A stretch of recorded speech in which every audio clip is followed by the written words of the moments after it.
संत तुकाराम महाराज यांना विद्रोही मानलं जातं, पण त्यांना विद्रोही का म्हटलं जातं? त्यांनी 17व्या शतकातील जुन्या आणि चुकीच्या परंपरांना थेट आव्हान दिलं होतं. ते केवळ संत नव्हते, तर एक सामाजिक क्रांतिकारक होते. त्या काळामध्ये भक्तीवर ठराविक लोकांची मक्तेदारी होती. तुकोबांनी ती मोडून काढली. अवघड संस्कृतऐवजी त्यांनी सामान्यांची भाषा, रांगड्या मराठी भाषेत अभंग रचले, जेणेकरून ज्ञान प्रत्येकापर्यंत पोहोचेल. अंगाला भस्म लावणे, राख लावणे किंवा नुसतेच उपवास करणे म्हणजे भक्ती नाही, हे त्यांनी ठणकावून सांगितलं. देवाला मंदिरात शोधण्यापेक्षा माणसात शोधा, हा सुंदर विचार त्यांनी मांडला. तुकाराम महाराजांचे जे हे विचार आहेत ते तर्क आणि करुणा यांचं मिश्रण आहेत. त्यांनी खऱ्या माणसाची ओळख करून दिली.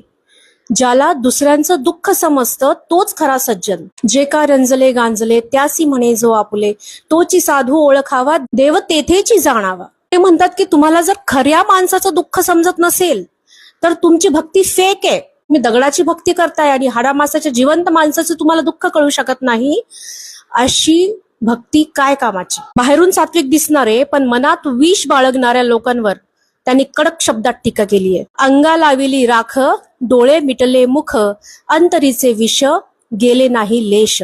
अंगाला भस्म लावून किंवा डोळे मिटून ध्यान करण्याचं नाटक करून काहीच होत नाही. जर तुमच्या मनात इतरांबद्दल वाईट विचार असतील, दिखाव्यापेक्षा स्वतःच्या सुधारावर भर द्या, असं ते सुचवतात. तुकाराम महाराज नशिबापेक्षा प्रयत्नांवर जास्त विश्वास ठेवायचे. असाध्य ते साध्य करिता सायास, कारण अभ्यास तुका म्हणे. सत्यासाठी लढायला तुकोबा नेहमी तयार असायचे. भले तरी देऊ कासेची लंगोटी, नाठाळाचे माथी हाणू काठी.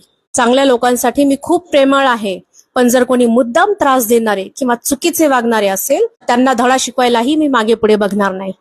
जेव्हा त्यांच्या अभंगांची वही नदीत बुडवून त्यांचे विचार दाबण्याचा प्रयत्न झाला तेव्हा ते डगमगले नाहीत. त्यांनी सत्याची साथ सोडली नाही. हाच त्यांचा सर्वात मोठा विद्रोह होता.